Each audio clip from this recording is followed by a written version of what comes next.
दुनिया की सबसे मशहूर और सबसे ऊंची प्रतिमा कौन सी है? स्टैचू ऑफ यूनिटी या स्टैचू ऑफ लिबर्टी? सबसे पहले अगर हम बात करें स्टैचू ऑफ यूनिटी की, तो इसका निर्माण गुजरात में हुआ था। ये गुजरात के केवडिया कॉलोनी में नर्मदा नदी पर स्थित है और सरदार सरोवर डैम इसके काफ़ी नज़दीक है।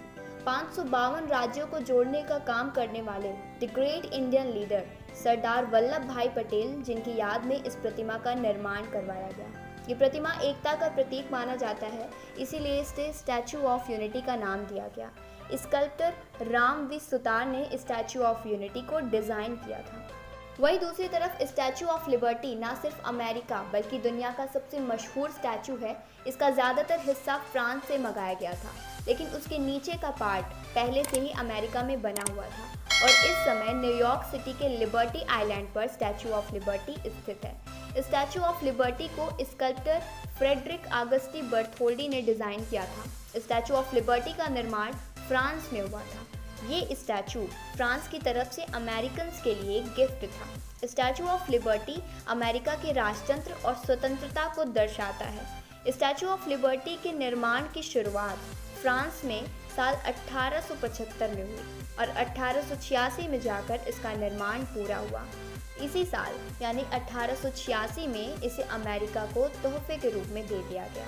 इस प्रतिमा का नाम रोमन गॉडेसेस लिबर्ट्स के नाम पर रखा गया है, जो रोमन पौराणिक कथाओं में स्वतंत्रता का प्रतीक है। स्टैचू ऑफ लिबर्टी की हाइट 93 मीटर है, वहीं स्टैचू ऑफ यूनिटी की हाइट 182 मीटर है। स्टैचू ऑफ लिबर्टी, जिसका वजन 225 टन के बराबर है, इस प्रतिमा को 135 साल पहले बनाया गया था, इसीलिए इसके कारीगरों की संख्या बता पाना बेहद ही मुश्किल है। स्टैचू ऑफ यूनिटी को 3000 से ज़्यादा वर्कर्स और 200 इंजीनियर ने मिलकर बनाया था। स्टैचू ऑफ लिबर्टी का टोटल बजट 4 लाख US$ था और स्टैचू ऑफ यूनिटी का टोटल बजट 3000 करोड़ था।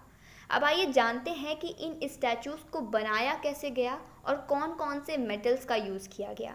बात करें अगर स्टैचू ऑफ लिबर्टी की, तो इसे 113.4 टन स्टील और कॉपर को मिलाकर बनाया गया था और अमेरिका तक लाने के लिए इस प्रतिमा को 350 टुकड़ों में पैक किया गया था और जब अमेरिका लाया गया तो इन टुकड़ों को जोड़ने में लगभग 4 महीने लग गए। स्टैचू ऑफ लिबर्टी के ताज पर 7 रेस बनी हुई हैं, जो 7 महाद्वीप और 7 समुद्रों को दर्शाती हैं और हर एक रेस की लंबाई 9 फीट है।